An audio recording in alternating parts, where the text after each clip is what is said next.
Hi guys, welcome back to my channel. It's Jamila.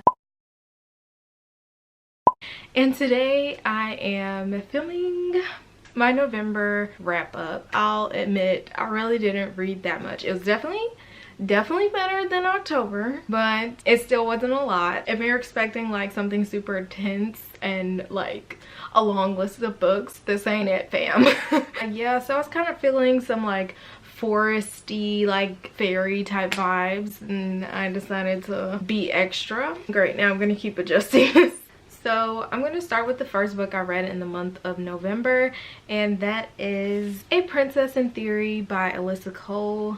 I finally read it and I did love it a lot. It was really good. I ended up giving it 4 stars. It is about a girl named Naledi. She is an orphan. Well, she's pretty much trying to become a scientist, and she keeps getting these emails that look like spam emails from some faraway kingdom claiming that she can marry a prince or what have you, and things ensue because these emails are real. It is a very fun romance. I enjoyed the book, and I actually read it with the audiobook, and I think the person who read the audiobook did a really good job, or who narrated it did a really good job, and it made it very enjoyable. I ended up giving this 4 stars, and the only reason I didn't give it 5 stars was because I didn't necessarily enjoy the fact that, and if you think this is a spoiler, please skip ahead a couple seconds, but I didn't really enjoy the fact that the main guy character got intimate with her before he had told her the complete truth of who he was. I don't know why, it kind of bothered me. Yeah, that kind of took away a star for me, but that was just a personal preference. But I did really enjoy this, and I want to read the other books in this series. The next book I read in the month of November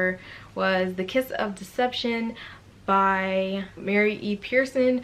I've had this book on my shelves forever, like an eternity. I've had it on my shelves forever, and unfortunately I did not love this book. Like, I didn't even think about it. After I finished it, I was just like, okay, I just did not love it. I feel like maybe if I had read this at like 14 or something, I would have loved it or liked it maybe, but it just didn't hit for me.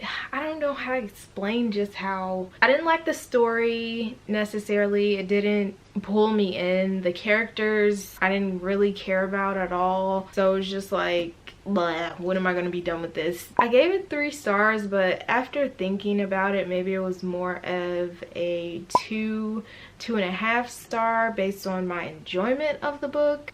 But yeah, I really didn't enjoy this that much at all.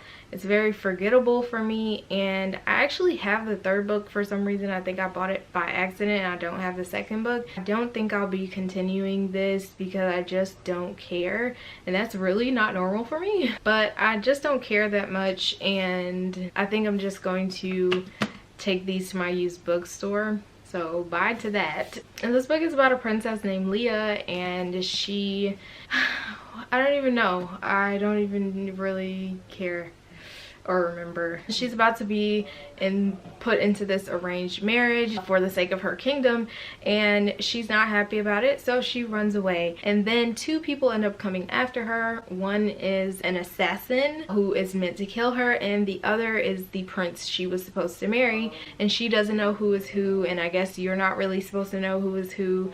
Yeah, I just really did not enjoy this very much, but I think I'm done with this. So the next book I read in the month of November was The Deep by Rivers Solomon. This was a book I actually ordered in November and just went ahead and decided to give it a shot. I was really shocked when it came in the mail, and this is how big it was. This book is super small. Here's the thing about this. So this is about the babies of pregnant women who were thrown overboard when they were being taken from the continent of Africa to the Americas to be enslaved. They used to throw slaves overboard the ships when they would get sick. You know, they would throw them overboard. So the concept of this book is that when women were pregnant and thrown overboard, their babies are born in the water as pretty much mer people. When I read that concept, I was like, whoa, I am shook, and this is something I need to read. But I think my expectations were not in alignment with what this book was about. This book is actually more of a book to make you, I guess, ponder and think. And I was looking for like pretty much black fantasy. Like, I wanted to see, or I had this idea in my head of like how, you know, they were thrown overboard and became this like super powerful people who created their own world. Like, I had this whole idea of what this was going to be, and unfortunately I think most of my disappointment stems from, I guess, what I thought it would be. So it's not necessarily the book's fault that I had so many other expectations, but I did end up giving this a 3 stars. 3 stars for the concept. The execution wasn't exactly what I necessarily wanted, but I do know there's a lot of people who did end up enjoying this. So I would say, you know, as long as you understand that it's short, it's not a fantasy novel necessarily, it's almost more kind of science fiction-y, and like the people, pretty much it has like this whole kind of world building element where these mer people have one person called the historian that they have carry all of their bad memories of where they came from and who they are, and they kind of do this ritual where once every such and such time everyone has to remember, but everyone else, the memories kind of become vague and slip away.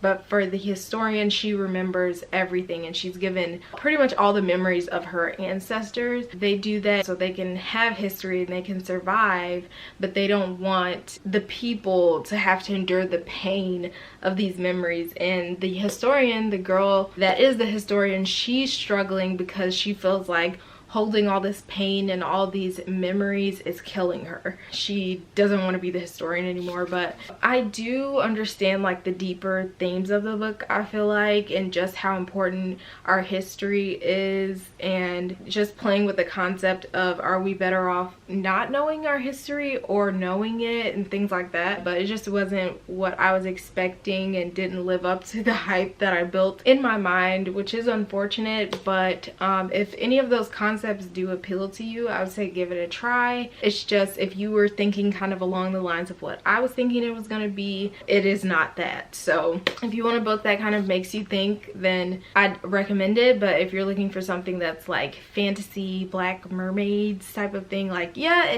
it has black mermaids, but it's not what, you know, I don't know how to explain it. But yeah, so that was the 3rd book I read. And then the last book I read really hit me and I really loved it, and that is The Poet X by Elizabeth Acevedo. I was gifted this book by my lovely friend Simone from Chasing Pages. I loved it. I gave it 5 out of 5 stars. This book is about a girl named Xiomara, and she is brought up in this very strict Christian household, and she's kind of coming of age. She's kind of learning that she likes boys, like she yearning for like physical contact and thinking they're cute and all that stuff, and kind of coming into those feelings and knowing that her mom would like snatch the life out of her if she found out that she was having all these feelings and wanting to be with a boy and all those things. And just in general, it seemed like Xiomara's like faith was something she didn't necessarily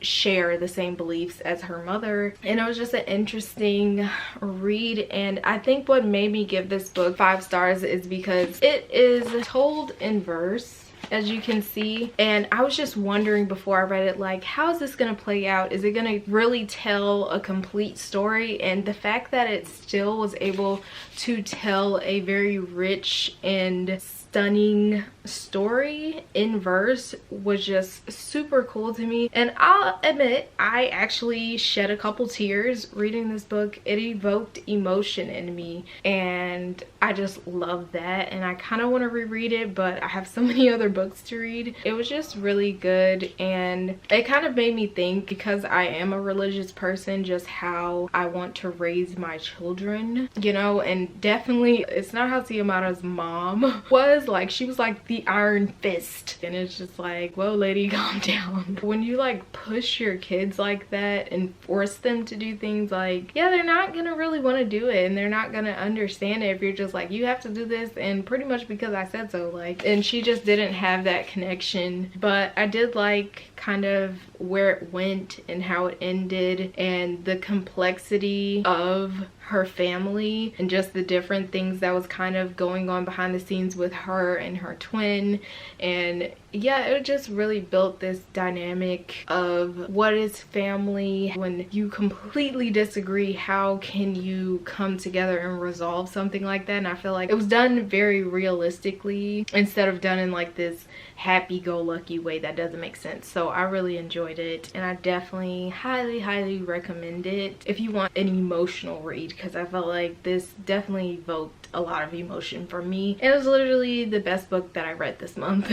So guys, that's the end of the video. Thank you so much for watching, and I will see you next time. Bye.